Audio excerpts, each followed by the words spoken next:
In this video, I'm going to show you how to add Canva designs to your Hubspot content. To do that, you first need to just create your design on Canva, and once it's done, just proceed to download it. Click on the Share option, click onto this Download, and choose how you want to download it.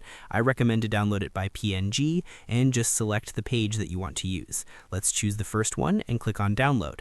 And once it's done downloading, you can head over next to your actual Hubspot design.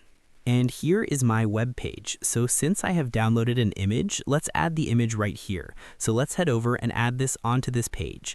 Now click onto this modules, and you can also just choose the media module. You can find it here, image. Just drag and drop it right here. Let me input this into this part.